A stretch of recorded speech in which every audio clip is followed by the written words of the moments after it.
Ontem à noite, nós trabalhamos o tema sobre a importância na vida dos olhares. Eu trago aqui porque a Bíblia, aqui colocar é mais fácil de conduzir, mas eu uso a Bíblia também, fiquem tranquilos, viu?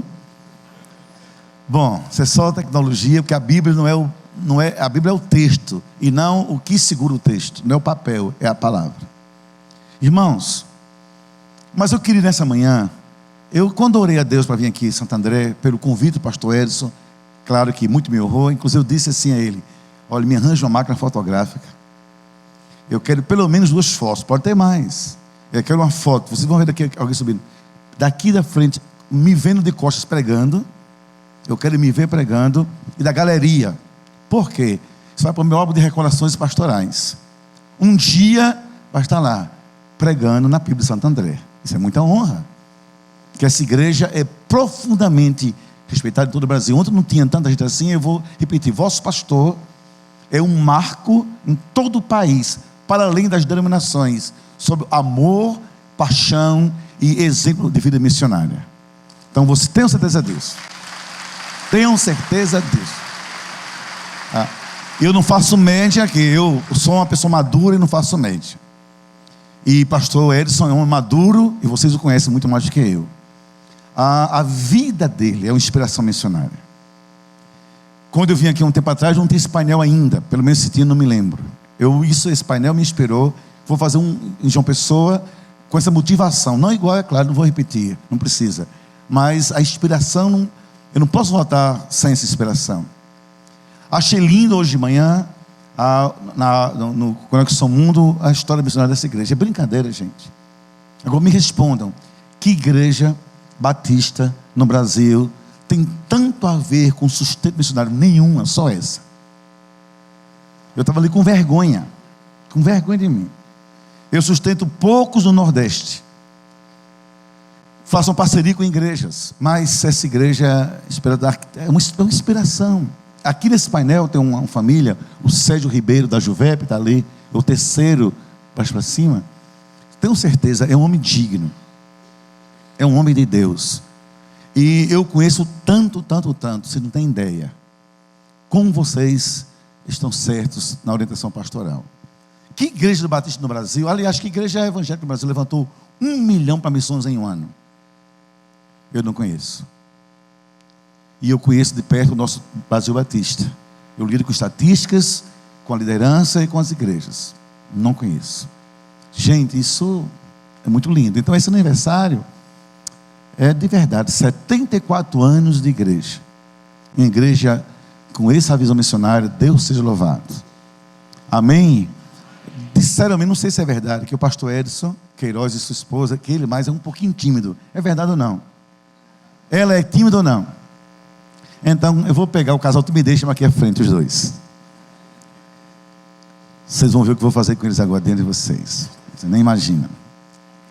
Eu nem programei, pensei nisso agora. Primeiro é a vocês que minha esposa tem um profundo amor pela irmã Ruth e chama de Rutinha.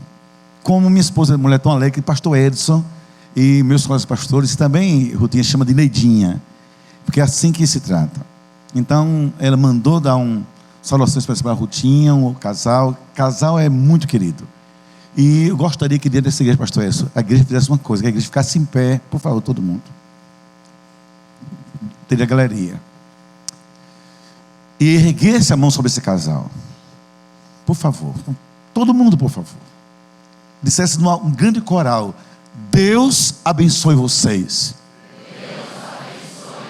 Que a visão de missões continue viva para arder em nossa alma.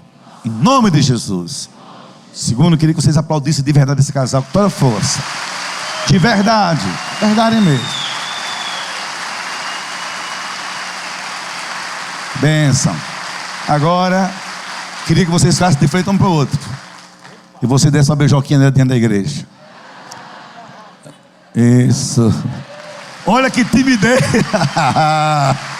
Ah, meu Deus do céu. Pai, abençoe teu filho, pastor Edson, com sua esposa Ruth, Senhor. Seus filhinhos, quem está aqui, quem está na América. Ó Deus, obrigado porque, Senhor, essa vida percorreu esse mundo falando do teu amor, da tua graça em Cristo. Ele ficou em igrejas, sustenta missionários, Senhor, investiu em muitas vidas. Ó Deus, e vida por vidas é o som do teu coração. O teu pulsar é por nós. Ó Pai, abençoa esse lindo casal. Ó Deus, livra o Senhor de amizades falsas. Livra, ó Pai, de gente invejosa. Livra, ó Pai, de assalto, de sequestro, de morte súbita. Ó Deus, de doença terminal. Livra, ó Pai, de tudo que for armadilha do mal. Porque esse casal e essa igreja, esse casal e a sua família, esse casal e essa liderança, tem muito ainda a fazer pelo teu reino. De Jerusalém aos confins da terra. Abençoa, Senhor, nesses 74 anos, que ao Senhor nós tributa honra e glória. Mas gratidão a essas vidas. Em nome de Jesus, amém. Pode sentar, obrigado. Deus abençoe vocês. Desculpe pelo vexame, viu? Por favor, antes de ler a Bíblia, eu quero introduzir uma mensagem. Quem veio aqui ontem à noite ouviu que, apesar de crer na cura, eu não tenho uma doença incurável. Eu não consigo falar se alguém falar ao mesmo tempo. Orem por mim, por favor. Se até quiser ungir com óleo, eu permito descer no cantinho escondido para ninguém ver. Eu sou terapeuta de formação acadêmica, 27 anos de consultório clínico, na dimensão mais da psicanálise. Trabalho com família, mas tenho muitas neuroses. E neuroses não tem cura. Uma delas é isso: se alguém se levanta, se alguém conversa, eu perco o sentido de tudo que estou fazendo. Porque eu não escrevo, eu pontuo os pontos e vou falando. Então, basta se levantar. Então, eu vou pedir que você só me ajude nisso. Me ajuda a me curar devagarzinho, tá bom? Eu garanto que não vou demorar muito, não. Ontem eu disse que não ia demorar e foi uma tragédia, quase 10 horas da noite. Meus irmãos, veja bem, há um tempo atrás, esse assunto eu comecei ontem, eu vou retomar só como ilustração. Eu estava na minha casa, acabou o culto, no domingo à noite.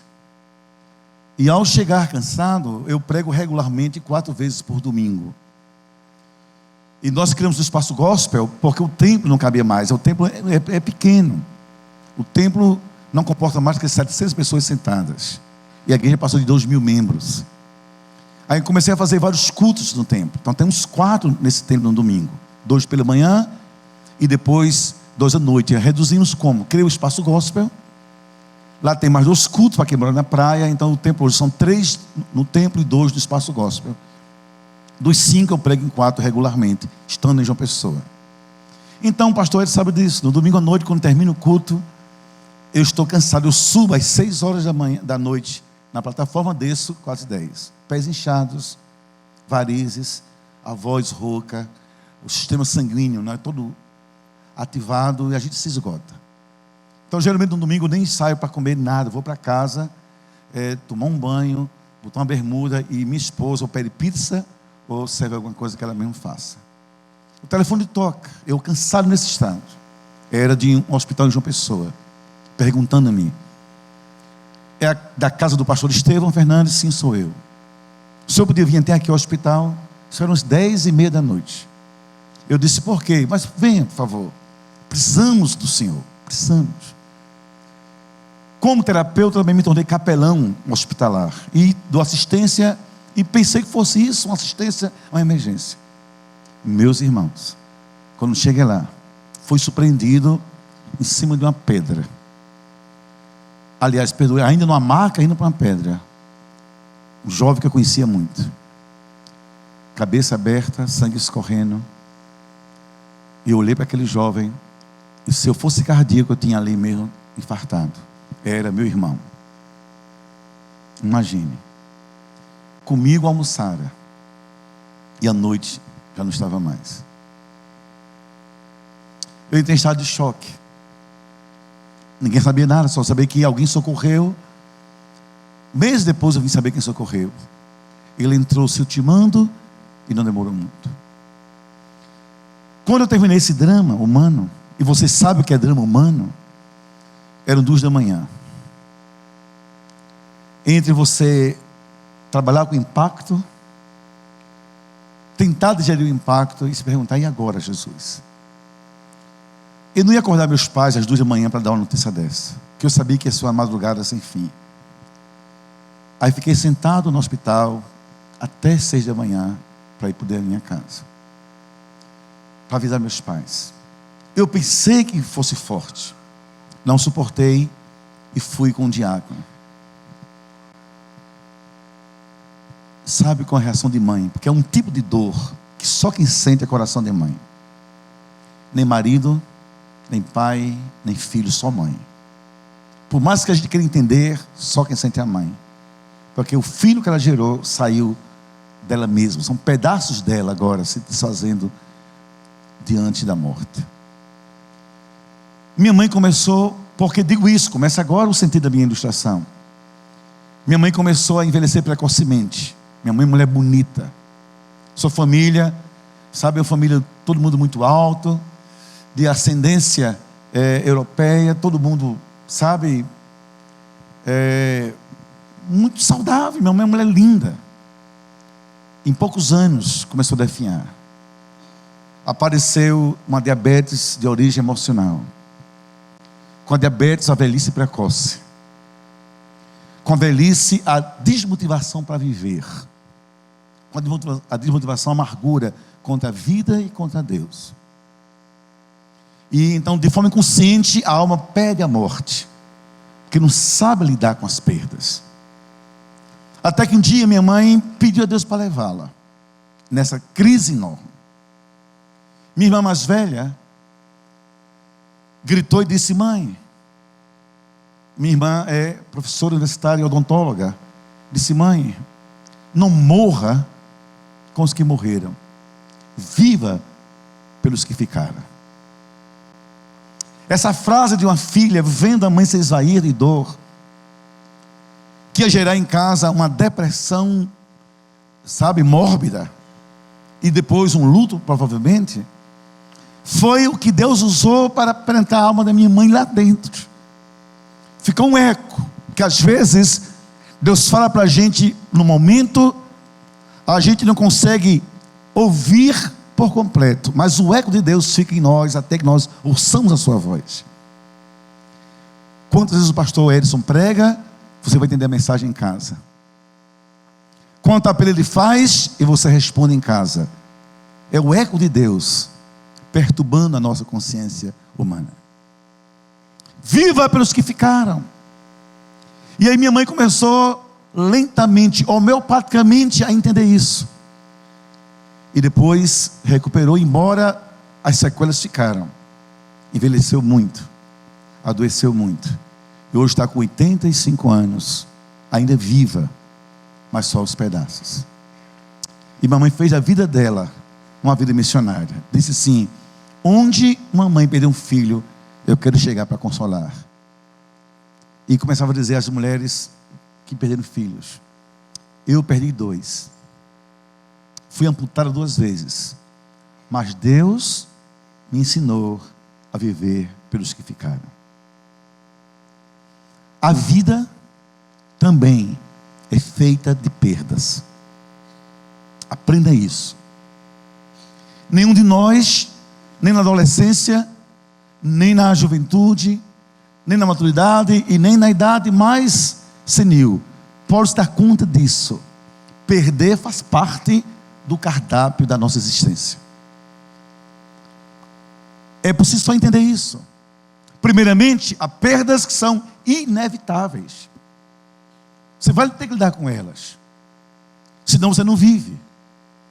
Só pessoas imaturas, infantis, que não cresceram por dentro, nem na fé, nem na psique, querem ter as coisas, querem reter as coisas, querem guardar as coisas para si, e não querem largar aquilo que não lhes pertence mais pela dinâmica da vida.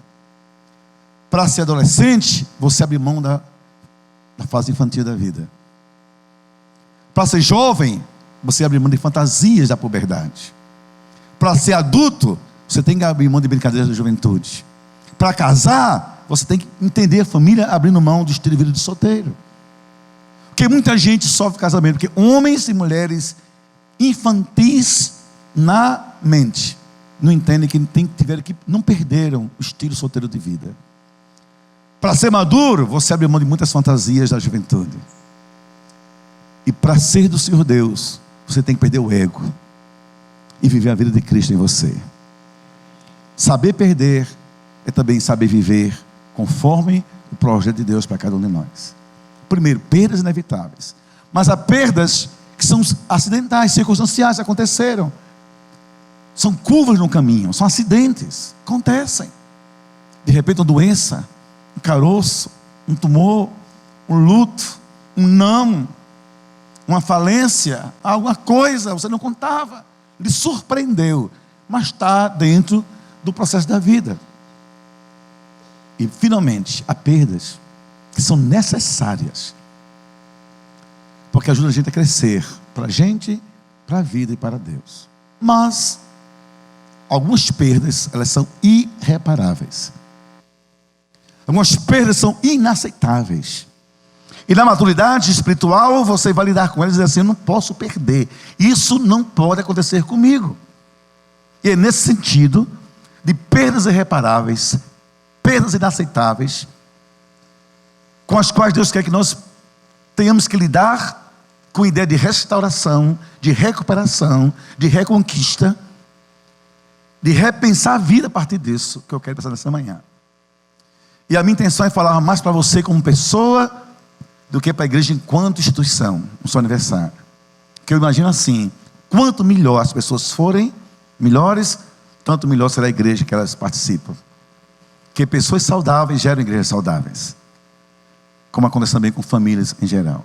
Eu queria que você comigo abrisse a Bíblia, por favor, olhe na tela, na parábola da dracma perdida. Quando Jesus diz numa pequena parábola, para mim, uma das parábolas mais existenciais da Bíblia.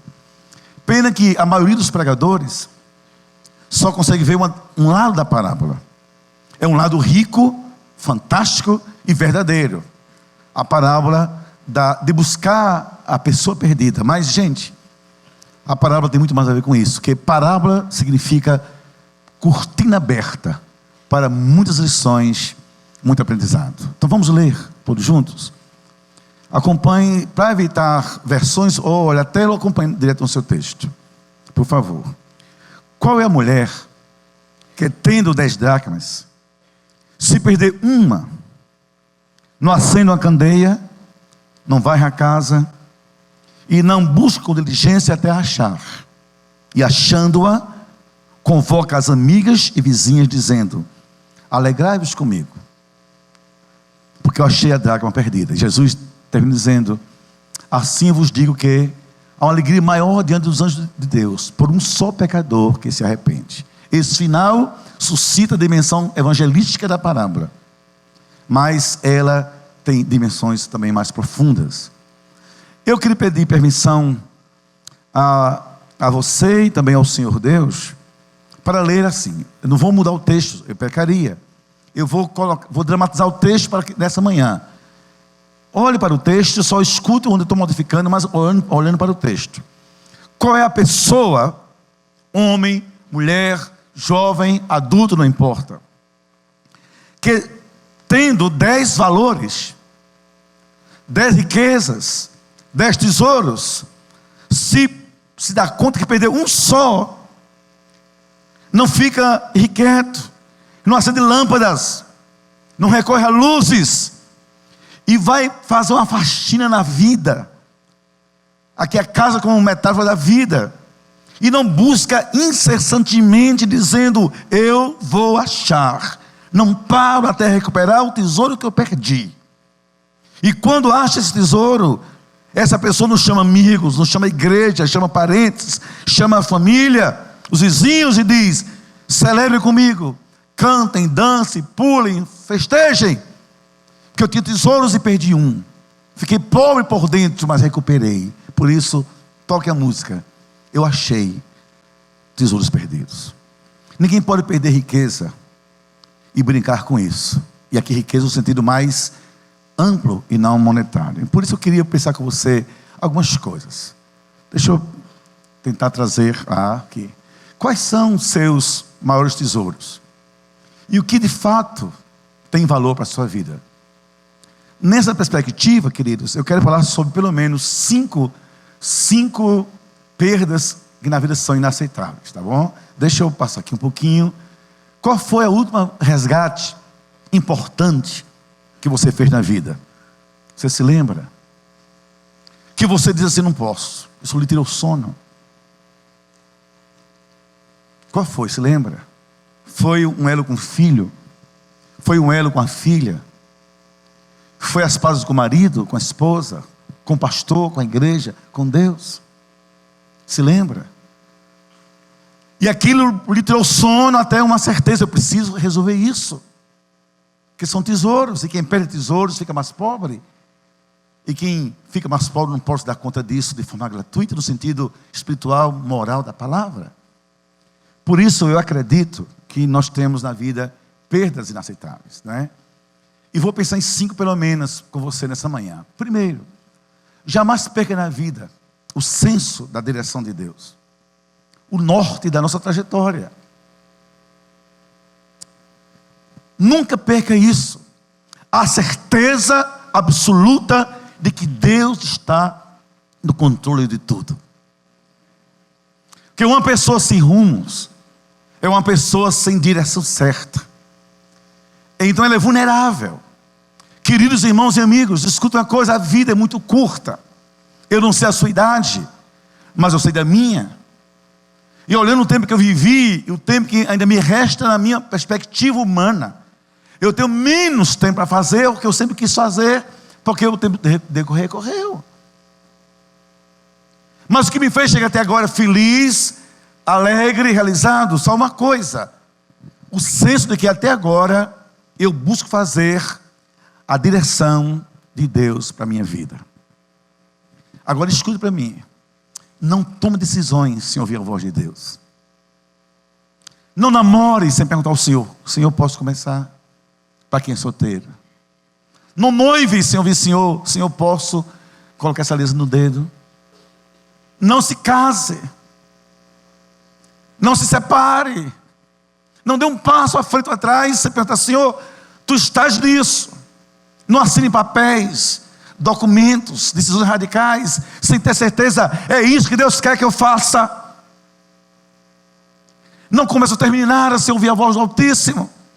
Nós pertencemos a Ele.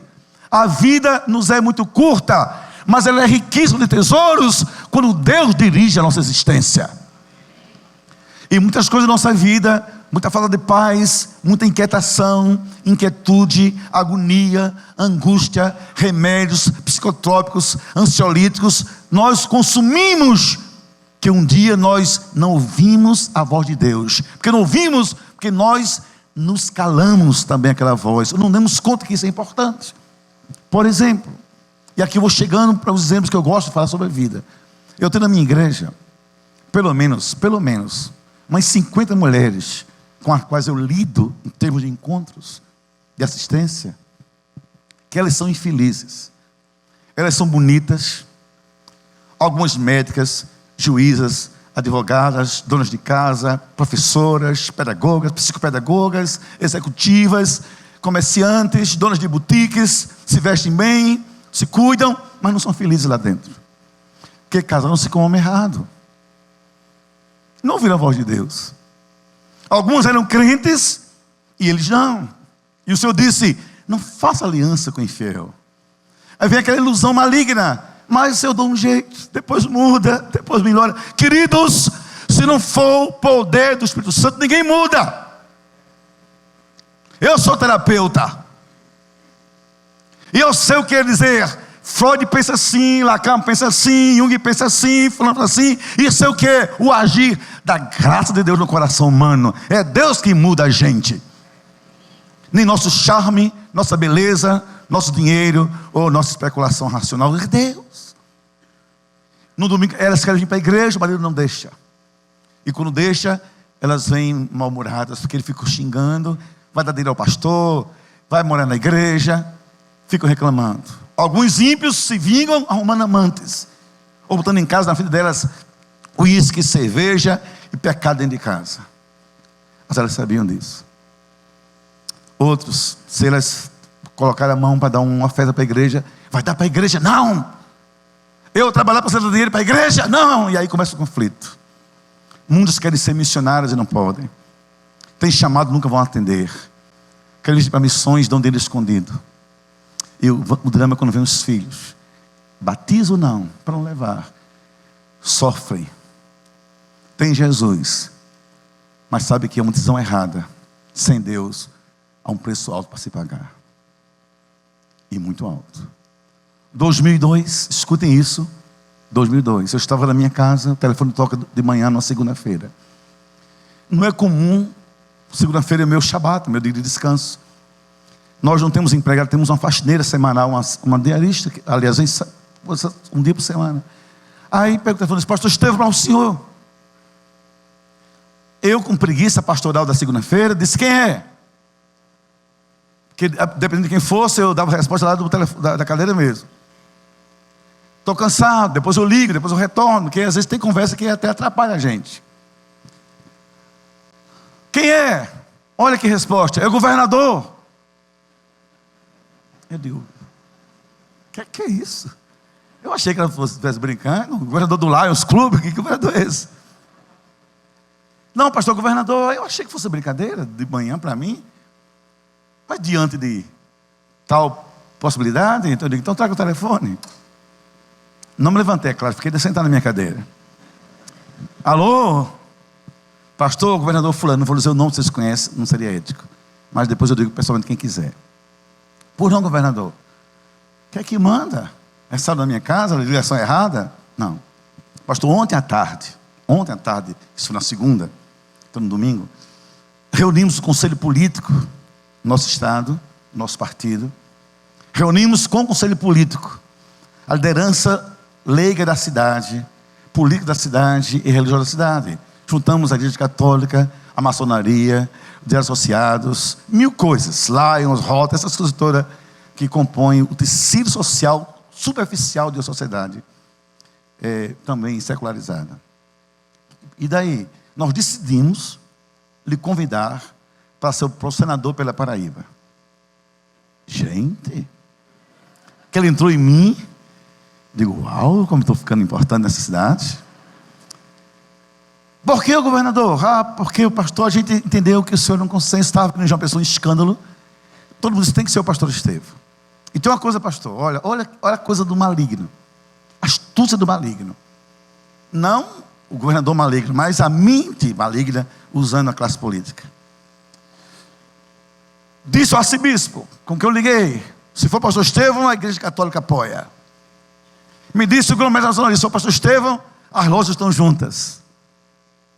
Me disse tal, das sociais: se for o pastor Estevão, vamos ajudar. Pastor, a gente sabe que o senhor é pobre, o senhor só tem igreja. Pobre no sentido que não sou rico, não é pobre miserável. Então o senhor não vai gastar nada, só queremos o nome. Já pensou? Governador fulano, senador pastor Estevão Fernandes, só desse nome. Mas como o senhor é pastor, a gente também decidiu lhe dar uma semana para orar. Já pensou você passando uma provação e o diabo diz assim: eu vim lhe matar, agora uma semana de eu matar você? Já que você é crente, morre orado, não é? Morre orado, nem sei se tem essa expressão em português, morrer orado. Morre orando pelo menos. Aí eu disse: governador, enquanto o senhor está falando, eu também já estou orando, orar sem cessar. E governador, minha resposta é não. Por quê, pastor? Governador, é muita honra ser senador. E lá do meu estado. Mas governador, eu nasci para o púlpito e não para uma tribuna. Governador, minha alma de pastor, se eu deixar minha igreja eu morro. Então eu não posso aceitar. Por favor. Sem a minha igreja, sem o meu púlpito, eu não existo. Então o senhor convidou Estevão, convidou o pastor Estevão. Se tiver esse pastor, não sou mais ninguém. Eu não posso aceitar. Irmãos, eu estou contando um fato real, mas durante aquele telefone eu vim as fantasias do diabo. Rápidas, tudo muito rápido. Eu comecei a me ver em Brasília com gabinete. Claro, 3 segundos de fama vaidosamente construída.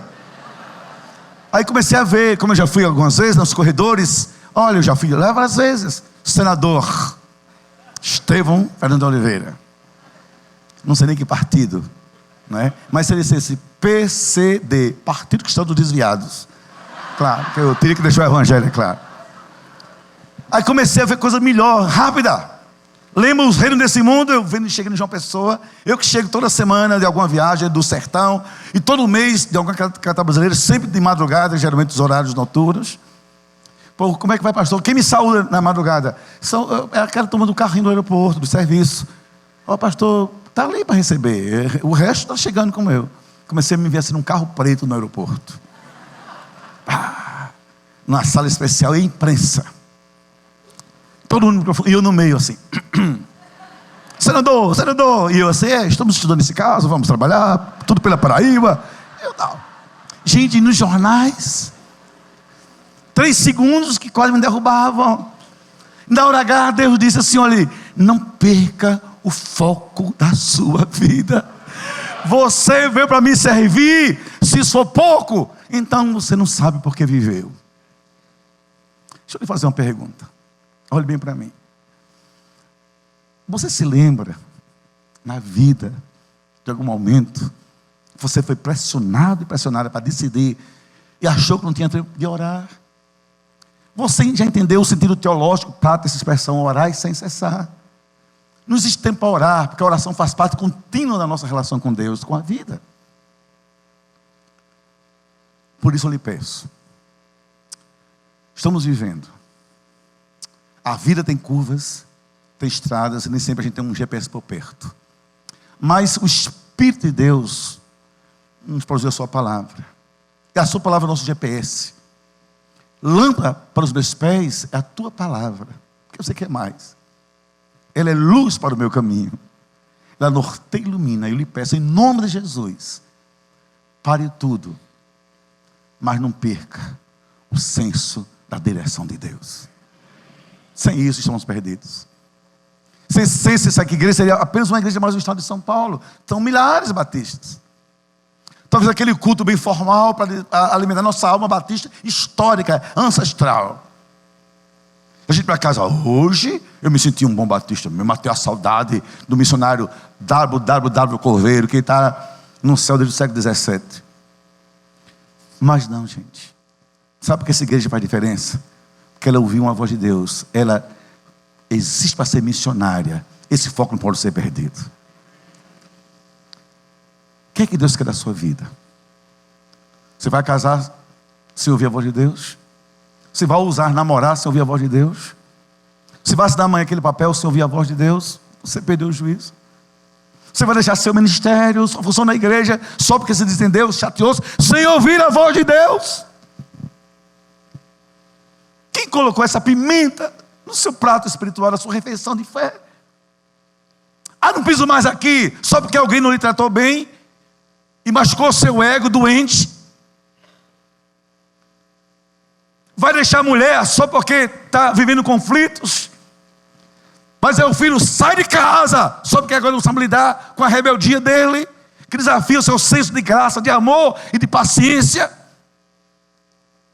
de humanidade. Você vai adoecer, dar dinheiro a psiquiatra, a psicanalista, para dizer a você como dormir, como tomar remédio, como não ter depressão, porque você insiste em fazer tudo sem ouvir a voz de Deus. Vai fazer isso. Eu vou contar a vocês rapidamente porque deixei de ser psicólogo profissional, que tive durante 27 anos no consultório, que um dia no meu consultório, uma senhora bonita da minha igreja marcou uma hora comigo. Ela falava tanta coisa e eu sabia. Ela falando, eu dizia a mim mesmo no silêncio de um terapeuta calado. Isso aí nem Freud, nem ninguém, só Deus. Quero precisar de perdão para livrar da amargura, de graça para recomeçar a vida e de fé para olhar para o futuro. Isso não vem em livro de psicologia, só Deus. E eu tinha que orar por ela. Eu sabia que só Deus, mas eu não podia, não é ético. Ela pagou uma consulta de R$300. Aí tem uma hora que eu cortei tudo. Disse, senhora, para um pouquinho aí. Deixa eu dizer uma coisa, senhora. eu lhe devolvo o dinheiro. Vem outra hora. Mas eu preciso orar pela sua vida. Sabe o que aconteceu? Ela disse: pastor, se você não sabe, eu sou da sua igreja. Eu vim para poder o senhor me ouvir. Que ela é difícil. Mas por favor, ore por mim. Parei tudo, ficamos de joelhos. Orei, abracei. Quando acabou tudo aquilo, eu disse a Deus. Devolvi o dinheiro e disse: foi a última vez que eu atendi dessa forma. Onde eu não puder falar da tua direção, minha voz não terá nenhum sentido. E nunca mais teve consultório agora na igreja. Não perca, porque você se perde na vida. Não perca, que a vida tem becos escuros. E viver sem Deus é antecipar a morte, o caos, o sofrimento. Eu vim trazer vida, vida mudança. Todo dia ora assim: Deus, me ensine a não sair do teu caminho. Não posso perder na minha vida a tua direção. Jesus disse assim no final da sua vida para mim: se eu fizer essa oração, se o pastor Edson fizer, nós teremos feito um ministério por Deus aprovado. Quer que Deus aprove o ministério, né? Número só. Olha como Jesus orou: Pai, eu te glorifiquei na terra, tendo terminado a obra que me deste a fazer. Esse senso de direção de Deus honra a Deus na nossa vida e traz paz aos nossos dias. Amém, queridos? Segunda perda na vida, que a gente não pode lidar com ela de maneira irresponsável, é isso. Desculpem, toquei sem querer. Nunca perca a sua fé na providência de Deus. A vida não é fácil. E a gente às vezes confunde religiosidade com espiritualidade. Por exemplo, estar aqui no domingo de manhã, e não é uma coisa errada, mas é um ato religioso, que não é errado. São faces da mesma moeda, cara e coroa. A igreja, o templo nos une, nos reúne, nos ajuda a vermos irmãos, nos aquece a fé, o corpo espiritual, sobre testemunhos, ver pessoas. Você não pode abrir mão disso. Mas só ficar nisso é muito pouco, só falta domingo. E você não é uma matéria que só tem que ser aquecida de vez em quando. Isso é física e espiritual. A gente tem que viver a química de Deus. E química é uma coisa interna, que mexe com a gente o tempo todo. E espiritualidade é isso. Se eu saber que está difícil, minha casa, meu casamento, minha vida, minhas finanças, minhas emoções, meus sonhos, tanta coisa, Pai, mas eu acredito, Tu vais me dar a vitória sempre. Não desistir disso. Porque se você perde a fé, você perde o direito de construir caminhos de vitória. E a vida é feita de caminhos. Olhe bem, há 3 coisas que nem teologia, nem eu, nem pastor Edson, nem nenhum pastor, nem nenhum teólogo, nem dinheiro, nem executivos, nem títulos, nem doutorado, nem pós-doutorado, nem você, ninguém, nem religião, ninguém vai fazer por a gente. Só a fé no Deus que tudo pode. Sem essa fé não tem como. Escute-me, primeiro, só a fé em Deus nos faz suportar o insuportável. Só a fé em Deus. De você, mãe, abrir a porta 1 da manhã e ver que seu filho não voltou ainda, e vai dizer assim: Senhor, ele vai voltar, e um dia também vai voltar para ti. Eu creio nisso. De você, esposa, abraçar seu marido e sentir o cheiro de outra, o faro de traição, o odor do pecado, dizer: um dia ele vai ser liberto e vai ser somente meu e de Jesus os do casal. Mas não vou deixar essa aliança. De abraçar sua filha com 15 anos, que disse: mãe, eu estou grávida, e o rapaz não quer assumir o filho. Senhor, eu vou suportar isso. De criar um filho no evangelho e agora ver nas drogas. Senhor, um dia meu filho vai ser teu. De perder como a mãe perdeu o filho. De às vezes perder pedaço do seu próprio corpo, porque veio a enfermidade. Ele tirou o fígado, ele tirou a mama, ele tirou um dedo do pé, ele tirou a parte sua. Mas, Senhor, Tu vai reconstruir por dentro, porque é um corpo que a doença não destrói, é aquele corpo que Deus abençoa nossa vida espiritual. Eu sou Tua, Senhor, sou Teu, Senhor. Eu não vou desistir da vida. Só a fé faz isso. Não perca essa fé, que nem você sabemos que nos esperará na frente. Segundo, só a fé nos ajuda a literalmente ver o invisível. E saber olhar com os olhos da fé, meus irmãos, é uma das maiores virtudes, testemunho do Espírito Santo na gente. Eu posso chegar aqui e ver pela fé essa igreja no outro tempo, daqui a 10 anos, 5 anos. Mas eu preciso olhar isso pela fé. Minha igreja tem um orçamento de R$80 mil por mês. Há 10 anos atrás, eu não tenho no Nordeste empresários, industriais, não tem ninguém rico da minha igreja.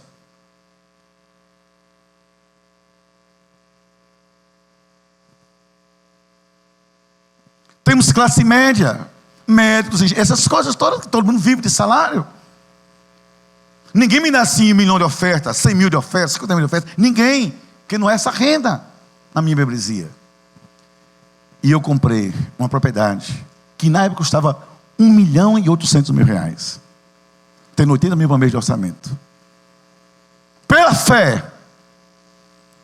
Agora escute-me. Eu sabia que se eu não comprasse, uma grande igreja neopentecostal ia comprar um dinheiro, que queria um espaço, não vou dizer o nome, mas você já sabe do que eu estou falando. No dinheiro. Na época só tinha ela grande. E Deus disse no meu coração, passei, vi um terreno e disse, aqui vai ser a igreja do futuro. Tinha lixo, e foi o último show de Djavan, era uma casa de show que faliu, porque também era de prostituição. Passou 8 meses, portão aberto, aquela área enorme, na beira de uma praia nobre de João Pessoa. Escuta o que eu vou dizer a vocês. Deus disse, compre, mas não diga nada a ninguém. Porque, olha para mim como psicólogo, aprenda isso. A coisa que você não pode falar antes de Deus autorizar você. Que ao falar, você dá sem o diabo para também lutar contra você. O diabo sabe o que a gente diz, mas não sabe o que a gente pensa se fica no nosso coração somente. Não tem acesso aqui. Aí eu peguei meu vice-presidente, como se fosse, por exemplo, o pastor Edson, mandei um bilhete. Vamos orar por aquela propriedade, mas não diga nada a ninguém. Juntei um grupo de 10 só no bilhete, disse, não fala nada para ninguém. E marquei uma hora com os donos. Eram 2 médicos, aí eu aluguei primeiro. Feito o contrato, eu disse, agora coloca no contrato. Prioridade, opção de compra. Sem dizer nada à minha igreja, porque eu conheço a minha igreja. E sei que minha igreja confia em mim. Se eu dissesse a minha igreja, ia ser um caos. Primeiro porque a metade é fofoqueira mesmo. Na hora que você diz, está todo mundo nas casas, vai comprar isso, vai alugar isso, aí a cidade ia saber, e o diabo ia fazer uma festa, uma farofa evangélica, com o meu sonho. Segundo, tem gente que é crente, mas é pessimista, e usa a psicologia negativa para esconder seu pessimismo. Esse pastor está ficando doido, pirou de vez. Irmão, quem pira de vez, tem que internar, não pode ficar, como é que você vai ter um pastor pirado na frente? Mas tem gente que tem crente com essa linguagem negativa e doentia. Tem irmãos que infelizmente são a minoria, mas são irmãos de fé mesmo. Pastor, isso é nada, Deus vai dar gente. E a metade é espectadora. Não vou, vamos ver no que vai dar. Se for de Deus, eu vou aguardar. Na verdade, aguardar para não mexer no bolso. Mas eu tenho certeza, aluguei. No domingo, chamei a igreja para uma assembleia, irmãos, tinham pelo menos umas 1.500 pessoas. E eu contei tudo isso. Como aconteceu? A igreja aplaudiu em pé. Aluguei por 2 anos. Escuta, eu tinha uma receita de 80 mil, o aluguel era quase 20. Chegou a hora de comprar. Aí foi outro silêncio. Eu disse assim, a minha igreja, domingo, eu quero uma assembleia. Preciso mais de, tem que ser todo mundo da igreja, em João Pessoa, uns 2.000 pessoas. Eu tenho uma condição, irmãos. Eu quero dizer a vocês que preciso agora que vocês me dêem um voto de confiança. A assembleia, imagine. Pastor, qual é a pauta da assembleia? Extraordinário. Eu digo, a pauta eu digo na hora. E talvez nem diga, mas tem que ter assembleia. Aí pirou de vermelho, não é? Disse, irmãos, eu preciso fazer alguma coisa essa semana. Nem vou dizer o que é, mas é uma compra grande. Nem vou dizer quanto custa, mas vai ser dinheiro grande. Quero que vocês me autorizem a comprar, a fazer um negócio, sem vocês saberem o que é, e domingo eu digo. Irmãos, precisa dizer mais alguma coisa? Não. A metade ficou assim, anestesiada. Eu disse, estou com vocês há quase, era da época, 25 anos, né? Faz 10. Eu digo, vocês acham que Não pode confiar em mim. Alguma coisa eu já fiz que desapontou? Não, então, por favor. Aí levantou. Sempre tem uma irmãzinha de Deus nas igrejas. São irmãs pró-pastores, santas irmãs. Aliás, santíssimas. Peça a palavra. Meus irmãos, a gente conhece nosso pastor. Tá, deu aquela palavra gostosa. E o povo então aprovou, por unidade, eu fazer o que nem sabia o que ia fazer. Eles pagaram o que não sabiam o que iam pagar. Ele não sabia o que era o espaço gospel. Aí fui lá para o dono, terminando. Vim comprar, juntei meus 2 vice-presidentes e meus 2 tesoureiros. Fomos 5. Os donos ficaram, quanto custa? Disse, pastor, para o senhor, para a igreja, 5 milhões. Eu digo, bom preço. Disse, justo, mas eu não tenho. Mas não pode, mercado, são 12 mil metros quadrados. E já tinha um galpão grande onde começamos. Hoje é diferente, tudo climatizado. Aí, briga vai, briga vem, 4. Nem pensar. 3, nem pensar. 2, estou pensando. Depois de muita briga, ficou assim. 12, mas 12 é muito. Eu disse, eu não vou poder assumir para não pagar.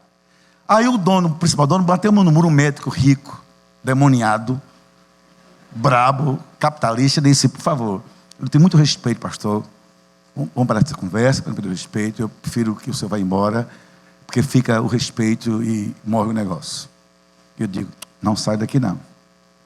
Sai o senhor, eu vou comprar. 1.800.000, bateu o martelo. Olha, de 5.800.000, está vendido. Pagamento, ele disse, é simples, você dá a metade agora, uma semana, a metade de 2 vezes, 360. Eu digo, nem pensar. Quanto é que você tem? Eu digo, nem um centavo. Nem um centavo, eu digo, não posso, quanto é que você está? Eu vou fazer uma proposta. Eu dou 300.000, isso foi em setembro. 300.000, aí fica 1.500.000. Aí, o que é que ele pensou? 3 de 500, não é isso? Eu digo o resto em 50 meses. Meus irmãos, não é que a coisa foi feita? Eles brigaram, xingaram, se reuniram, foram fazer xixi, voltaram, tudo nervoso. E um disse, tem que vender, não é possível. Aí eu comprei assim, 300.000 de entrada em setembro e o resto em 50 prestações. Então eu, está comprado. Aí ele disse, a entrada, eu digo, também não tem agora, só tem em dezembro. Você está brincando, pastor? Está pensando que a gente é o quê? Moleque? Pastor? Eu digo, não tenho. Porque eu disse, em dezembro tem Natal, a gente faz uma oferta com esse dinheiro. Eu posso dar um cheque para dezembro. Sujeito a assustar o cheque a hora que for preciso. Gente, Deus orou e compramos. Cheguei domingo na igreja, tem igreja, pensa a multidão. Eu digo, irmãos, compramos o espaço gospel. Aí eu, pô, aquela alegria, aquele poema penteca, glória, glória, glória, glória, glória, glória. Eu digo, para de tanta glória, eu agora pensando no dinheiro. Vamos entrar 300.000 até dezembro, começar hoje. Pela fé, eu disse, irmãos, eu vejo pela fé tudo. A igreja comprou, doação, os irmãos doaram carro, um deu, está aqui meu carro, carros importados, minha joia, minha aliança, apartamentos. O irmão disse, eu dou esse carro, vale, um exemplo assim, 100.000, mas tem para a gente fazer na igreja uma grande sorteio, uma grande rifa entre a gente, para gerar mais. Resultado, irmãos, agora em dezembro de 2013, terminou o processo de legalização, escritura e registro, tudo caríssimo. Diga por quanto, abaixo daquela prefeitura avaliou o imóvel para o IPTU. Vou resumir. Nosso pastor foi comprado por 1.800 com sangue da fé do povo de Deus. Foi escriturado por 30 milhões de reais.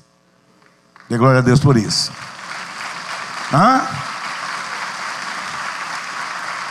Só a fé lhe faz ver o invisível. Não perca a fé. Veja aquilo que você pede, Deus agindo lá no futuro. Que a doença do imediatismo nos consome e sequestra a nossa fé. Fé é construção também para o amanhã. Nem sempre acontece hoje. E finalmente sua fé nos faz vencer o invencível, os Golias da nossa vida. Por isso não perca a fé. Acredite em Deus. Quem são seus Golias? Faça uma lista em casa. Tal doença, tal pessoa, tal situação. E começa pela fé, ver esses Golias no chão. Não é porque nós sejamos ruins, não. é porque os Golias que nos atacam, o Senhor os derrubará em nome de Jesus. A fé é isso, não perca essa fé. Nunca na vida. Senão, para que ser crente? Terceira perda, das 5, para não cansar vocês. Olhe para a tela. Nunca perca na vida, mas em nenhuma hipótese, a sua capacidade de sonhar e a disposição, literalmente, de gerar luta pelos seus sonhos. Eu vou colocar aqui uma divisão para vocês entre o que é fé, que eu já falei, otimismo e esperança, que seria a quarta perda, eu vou antecipar. Otimismo a gente tem que ter. E tem crente que não gosta dessa da palavra, como se fosse palavra esotérica, da nova era, ou maligna. Não, otimismo é uma energia espiritual, da natureza mental, psicológica, que Deus nos capacitou de possuí-la. Uma energia necessária à vida, que faz você dizer a você mesmo o tempo todinho, sabe, eu não vou desistir, eu não vou cair, eu não vou morrer, eu vou superar, não vou ficar no chão, vai dar certo, tenta outra vez. Isso é otimismo. Cai, se levanta, faz um teste, não passa, faz o outro. Tenta, não deu, recomeça. Isso Deus colocou na gente, lute por isso. Isso é quem estiver em pé, por favor, se segure em pé. A fé é saber que nesse otimismo Deus está fazendo milagres. A fé é o agir de Deus na nossa vida. Porque se você perde os sonhos, você também paralisou a vida. E eu queria fazer agora uma imagem mental com vocês. Eu na minha mente agora estou distribuindo para cada um de vocês uma folha de papel com uma caneta, só com uma pergunta. Escreva aí os últimos 5 importantes sonhos da sua vida. Você tem sonhos? Quantos? Você sabia que há pessoas que ficam pensando 5 sonhos como se fossem demais? Eu tenho sonho de pai, sonho de avô, sonho de marido. Por exemplo, eu tenho um sonho em mim, e eu persigo esse sonho, porque o sonho tem esse poder de gerar energia para persegui-lo. Uma igreja missionária, tantos missionários, tanto isso é sonho que persegue a gente. Pega o dinheiro e já pensa em missões. Que o sonho é consciência a se realizar. Entenda? Por exemplo, o sonho que eu tenho persigo, eu quero envelhecer com a minha esposa e ambos felizes. Eu rejeito a ideia de ser marido de uma mulher que diga assim: por que casei com esse homem? Esse homem acabou com a minha vida, matou meus sonhos, sabe, sequestrou minha alma, me imobilizou. Eu sou apenas a mulher dele, agora nem mulher sou mais. Eu não quero uma mulher ranzinza, eu não quero uma mulher amargurada. Meu sonho é velhinhos e felizes. Eu persigo isso como? Cuidando dela agora e de mim agora. Que todo sonho existe cuidado. Sonho de vestibular, precisa estudar. Sonho de ser amado, precisa amar. Quais são os seus sonhos? Eu tenho um sonho. Eu não quero ser pai de filhos que tenham vergonha do pai que tem. Eu mentalizo imagens da minha morte, embora eu velhinho, que meu filho André peça licença à igreja, vá ao microfone e diga: irmãos amados, se meu pai pudesse me ouvir, ele saberia disso. Pai, se na vida eu tive algum motivo de orgulho, foi ter sido seu filho. Com você, pai, eu aprendi a ser honesto, digno, íntegro, a ser homem, mas aprendi a amar a Deus. Você me levou para Jesus. Para isso eu tenho que estar perto do meu filho desde agora. Sonhos. Sonhos de pastor. Quero ser pastor de uma igreja viva. Quem sabe como essa, alegre, pujante, missionária. Eu luto por esses sonhos. Quais são os seus sonhos? Que há pecados que o crente não pode cometer. Oh, Jesus me leva. Jesus, que vida difícil. Jesus, que casamento terrível. Que marido duro, que mulher mesquinha, que filhos ingratos. Quem vomita essas coisas, envenena a alma e perde a alegria de sonhar. Deus nos quer sonhando. Sonhando com Ele, para Ele, vida santa, vida missionária, vida consagrada, vida na igreja, crescer com a igreja. Achei linda essa expressão hoje do batismo. Quem é a família de fulano? E a sua família maior, a casa de Deus. Meu irmão, não permita que o diabo esconda essa dracma da sua vida. Deus tem que habitar na gente uma vida que vale a pena, vida em abundância. Quais são os seus sonhos? E por que deixou para lá? Não perca. Quem sabe hoje em casa Faça uma faxina na alma e vá procurar aquilo que a poeira do tempo escondeu, seu sonho. Eu agora comecei um pós-doutorado. Eu tenho 59 anos. Daqui a um mês farei isso. Não podia parar? Estudei psicologia, sociologia, me doutorei em sociologia, na Federal. Agora, sabe o que acontece? Eu descobri na minha igreja, tudo nasce na minha igreja, que eu sou como Edson, sou pastor. Há muito irmão meu com depressão, ovelhas minhas, com bipolaridade, e até achando bom, eu sou bipolar. É uma diversidade tão louca que a pessoa, não, calma pastor, eu sou bipolar. Que é isso? E sobre esquizofrenia, que afeta nosso comportamento espiritual, aí consegui, junto com meu doutorado, com a psicologia clínica, entrar num pós-doutorado de medicina na área dessa psiquiatria, dessas 3 áreas. Quero fazer isso. Eu quero entender a alma humana, para ajudar a alma humana, você está dentro de mim. Nasceu ontem aqui, conversando com o pastor Edson, bati um papo com ele rápido, que eu fui outro pastor, um sonho de ter, num certo na Paraíba, uma igreja implantada, nossas 2 igrejas trabalhando juntos. Uma parceria meio a meio. Quanto ao salário? É 2.000, 1.000 para cada um. Quanto ao aluguel? Eu tenho um sonho, eu quero ter uma igreja missionária na Paraíba, que nasceu de um sonho que coincide uma igreja missionária como essa. Já gerou isso no meu coração. Quais são os seus? Não perca seus sonhos. Não perca seus sonhos. Olha, pais e mães, que eu vou dizer agora. Quando minha filha foi casar, a Thaís, tudo eu falei sobre meus filhos, sobre casamento, sobre vida. Eu, ela e o meu genro. Olha em paz. Minha filha, linda minha filha. Com 12 anos já tinha corpo de mulher. Com 13 já queria namorar. Com 14 eu não segurei mais, que eu fiquei cansado. Ela andava esbanjando charme e eu não tinha como policiar tanto charme diante dos meninos adolescentes. Aí um homem ímpio chegou perto da minha filha. Ela com 13 anos, ele com 22. Insinuou encontro escondido para voltar à minha vida. Mas houve coisas que ele não sabia. Eu aprendi com irmã de uma pessoa, irmã não batista, mas aprendi certo. E fiz certo com minha esposa. Meus filhos dormindo, todas as noites. Era assim, ela dormindo, Thaís no quarto. Senhor, olha para mim, paz. Nós, pensei os 2. Nós não geramos filha. O Senhor não nos deu filha para casar com homem ímpio, mulherengo, adúltero, mesquinho, avarento, mercenário, mau caráter, Senhor, idólatra, ou como esse de alcoólatra. Senhor, rejeito a ideia da minha casa que é santa, de ter um genro, traga álcool, traga pecado. Senhor, não quero. Então, pela fé, eu proclamo minha filha casada com o servo do Senhor. Quando chegou esse homem ímpio, a gente evocou esse sonho em oração. Sofremos a gente e ela, porque paixão é uma coisa muito forte, mas Deus tirou. Resumindo, nós oramos assim, sonhando assim, com essa palavra. Nós rejeitamos a ideia na minha casa. Eu, pastor, tenho um genro desviado, um genro cheiro de pecado. Não quero um servo teu na minha vida, na minha filha também. Resumindo, o que eu desfaço hoje, meu genro ia ser o último passo para ser juiz federal em João Pessoa. Já formando direito, e um bom emprego federal na justiça, conheceu minha filha. Ele tem 30 anos, ela tem 27. Aí, eu orgulhoso. Você, sogro de um juiz, já pensou? Posso pintar, bordar e dificilmente vou ser preso? Juiz federal logo? Aí, veja bem, queridos. Estou em casa. Meu genro é um menino muito especial. Aí vem meu genro chorando.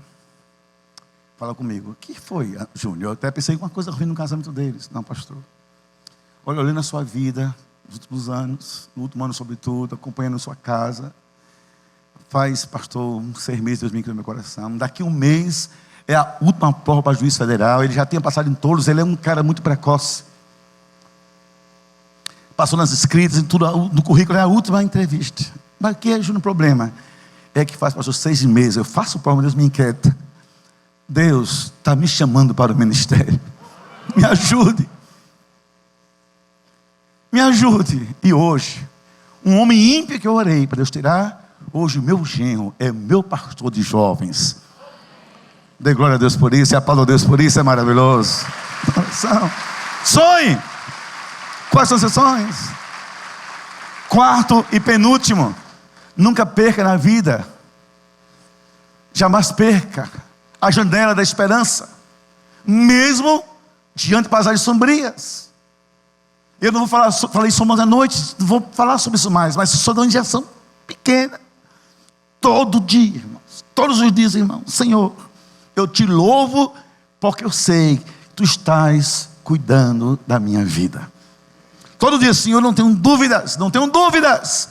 Então escute, a melhor maneira de vencer o desespero é uma certeza: Senhor, tu estás cuidando da minha vida. Então, Senhor, eu não tenho medo do amanhã, porque onde eu chegar, o Senhor já chegou primeiro. Essa é a esperança. Ontem a gente fez um teste, hoje eu vou fazer, mas só lembrar o teste de ontem, que é o meu café da manhã e na minha igreja. Isso eu estou com toda força nesse último tempo. Minhas ovelhas e minha vida. Todo dia de manhã, diga assim: no carro, no banho, antes do carro, no café depois do banho, durante o dia. Onde você puder, pare, diga assim: Deus é bom. Deus é muito bom. Deus é bom demais. Sabe o que é isso? Você não está dizendo nada, você está colocando um combustível no tanque da sua vida. Quando você lembrar que Deus é bom demais, não tem por que temer o amanhã. Todo dia faça isso. E finalmente, queridos, há uma perda que a gente não pode se dar conta. Nunca perca na vida a bênção de ter um coração quebrantado. Sabe por quê? Eu posso chegar e dizer assim: eu vou para a igreja me encontrar com Deus. Eu digo isso muito, isso é hábito nosso, embora que Deus esteja em todo canto. Eu vou buscar o Senhor, a gente não diz? E que isso é bom demais. Mas a Bíblia tem um versículo muito complicado nessa área. Sabe o que a Bíblia diz? Perto está o Senhor. Não é somente do que os buscam, é daqueles que o buscam, mas que têm um coração quebrantado. Deus, tem uma frase do pastor da igreja ali na casa da frente que eu concordo, assim embaixo: Deus odeia o divórcio. Está certíssimo. Mas Deus não odeia só o divórcio. Deus também odeia o coração orgulhoso, o coração duro a serviço. O que é isso? É que hoje, dia 27 de julho, seu casamento pode mudar de repente. Se você chega em casa: filha, me perdoe, eu estava errado a esse respeito. Talvez hoje comece uma semente de novo tempo para os seus filhos. Você dizer: filho, me perdoe, papai tratou você mal, papai está errado, papai não devia ter tido aquilo. Ou você, minha irmã, diga: filha, seu marido, me perdoe, eu sou sua esposa, mas estou errada nisso. Lhe nego o corpo, lhe nego o amor, lhe nego a companhia, lhe nego a compreensão. Como é? Eu sou sua esposa, sou parte da sua vida e tenho feito assim. Talvez hoje a sua vida espiritual mude radicalmente. Uma oração: Senhor, me perdoe, eu estou negligenciando o meu ministério. Um dia eu cantei, um dia eu toquei, um dia eu falei, um dia eu fiz tanta coisa assim. Hoje eu estou naquele banco por causa de uma tolice que meu coração não resolveu ainda. E talvez, filha que me escuta, talvez ainda hoje sua mãe chore de alegria. Você diz: mãe, me perdoe, não tem sido a filha que você espera, que Deus quer que eu seja. Talvez hoje eu diga: pastor Edson, o senhor é tão uma bênção, pastor Edson. Quase 30 anos com a gente, entre idas e vindas. Eu nunca disse ao Senhor: o Senhor é uma bênção na minha vida. O Senhor é uma bênção. Porque talvez um dia Ele tenha dito uma coisa que você não gostou. E só aquilo que Ele disse que você não gostou vedou as portas do seu coração para um homem que só abençoou a sua vida. Como é que pode? Como é que pode? Eu não entendo. Eu não consigo entender quando é que a gente fica assim na igreja de joelhos e o coração sempre em pé. Como é que a gente abre os braços e o coração sempre fechado? Como a gente clama a Deus misericórdia e a gente é um deserto árido que não tem mais água para jorrar. Nunca perca a bênção, porque eu digo para vocês, a coisa mais linda do mundo, eu digo assim: Deus, eu pequei, me perdoe. Irmão, me perdoe, me dá um abraço. Porque o coração quebrantado tira as cansadas da vida. E a vida corre mais rápida, sem pedágio. Porque a graça de Deus nos basta. E a bênção de Deus nos espera nesse caminho. Não perca essa bênção. Aquela mulher parou tudo. Disse: por que eu vou dormir pobre, se eu sei que o tesouro está aqui dentro da minha casa? Por que eu vou dormir em paz, se eu sei que tem alguma coisa perdida? Eu não vou descansar até encontrar aquele que perder é inaceitável. Minha mãe não pôde evitar perder um filho, mas ela pôde evitar perder-se a si mesma e perder nela a bênção na casa de Deus. Voltou a viver, decidiu viver. Tem coisas que a gente não dá mais conta, irmãos. Não dá mais conta. Então não posso ser mais criança, não posso ser mais adolescente, nem mais jovem. Disse, pastor, você está jovem, coisa nenhuma, estou com 59 anos. Mas não posso perder a graça de viver e viver segundo o que Deus quer para a minha vida. Na direção dEle. Ser com Ele comprometido, com a obra dEle. Não posso perder isso. Isso é jogar tempo fora. E eu e você temos que ter uma consciência. Perder que Deus nos deu, prejuízo é muito danoso. E eu quero encerrar com uma palavra para orar com você. Nunca jogue fora o que Deus lhe deu. Porque o Deus que dá, também sabe cobrar às vezes com preço muito alto. Nunca, nunca. Eu preguei em Sergipe com os pastores, um pastor com 59 anos veio chorar comigo. Olha só isso, 59 anos. Um ano mais velho do que eu na época. Dizer, pastor Estevão, eu fui para o seminário. Quando você entrou com Eli em 75, no Recife. No segundo ano eu olhei tanto pastor pobre, tanto pastor a pé, tanta mulher de pastor mal vestida, maltrapilha, tanto missionário americano dando um ar de rico, eu me revoltei e deixei. Fiz concurso para o Correio, para que eu queria ganhar dinheiro e passei. Depois fiz outros concursos, passei, hoje eu sou auditor, não sei de quê. Pastor Estevão, toda vez que eu vejo um vídeo com você pregando, Eli pregando, fulano pregando, eu choro. Minha alma está amargurada. Eu tenho quase 27 mil de salário. Eu tenho uma casa de praia em Aracaju. Eu tenho um filho na América, mas eu sou uma pessoa por dentro, que um dia eu perdi de fazer o melhor da vida, é agradar o coração de Deus. Eu fugi da sua vontade, me ajude, pastor. Disse, eu vim lhe ouvir, para ver se eu sofria menos. Ele dizia isso. Por que não acompanhei vocês? Eu disse, irmão, eu não ganho 27 mil. Não tenho casa de praia. Agora, eu tenho uma riqueza que não dá para mensurar, nem para declarar receita.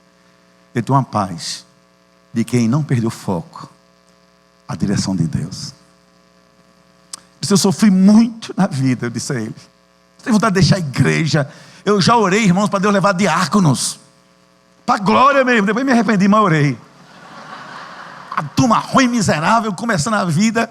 Rapaz, isso é de sonho, uns homens tudo de paletó e gravata para me manipular. Eu chego, não aguentei isso nele. Vamos embora! E arrumei um emprego no estado da Paraíba. Fui ser diretor de colégio. Bota o consultório. Eu não vou dar meu gosto a esses homens maus, terrivelmente malignos, que querem roubar meus sonhos. Depois me disse, Senhor, tinha um lá que era o mais difícil. Senhor, tu me amas, Senhor. Amo, então leva esse irmão. Mas Deus não me ouviu, graças a Deus. Hoje é meu grande amigo. Entende, irmão? Eu tinha 23 anos de idade e só pude me livrar dessa forma mesmo. Se eu não levasse Eli no carro de fogo, manda um disco voador e leva esse cara para o céu agora, eu vivo em paz. Aí depois ficamos amigos, escute. Aí eu disse assim, irmão, eu aprendi a ter fé para dizer isso. Deus vai me abençoar e Deus me honrou.